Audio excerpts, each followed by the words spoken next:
এই যে আমার লক্ষ্মী ভাবি, তুমি তো জানো কালকে হ্যাপি নিউ ইয়ার। আমার বন্ধু বান্ধব সব হ্যাপি নিউ ইয়ার বাজি ফুটাইবো, আমার কাছে একটা টাকা নাই।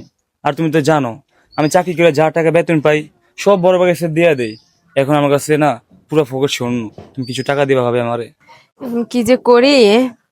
আচ্ছা দাঁড়াও, আমি দেখি।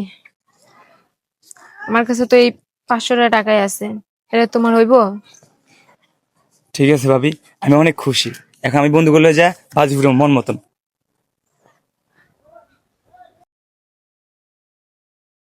কিরে আপা, তোর দেওয়ারের যখন টাকা চাই তুই তখনই দিয়ে দিস।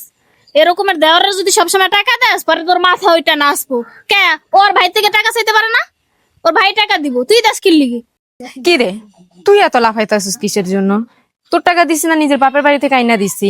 ও একটা ভালো ছেলে, ও যা বেতন পায় 1 টাকাও রাখে না, সব নিজের ভাইয়ের কাছে দেয়। আর ওরা হাত খরচ লাগলে আমি দেই ওইটা। আর তুই এত কুটনামি করস কি লিগা? ওর টাকা ওরে দিছি।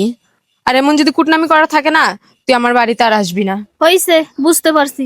তোরে এত জ্ঞান দিয়া লাভ নাই। বুঝতে পারছস? এটাই ভালো। আর তুই আর এরকম কুটনামি করিস না। আমার সংসার আমার মতো করতে দে। রোদ অনেক, আয় ঘরে আয়।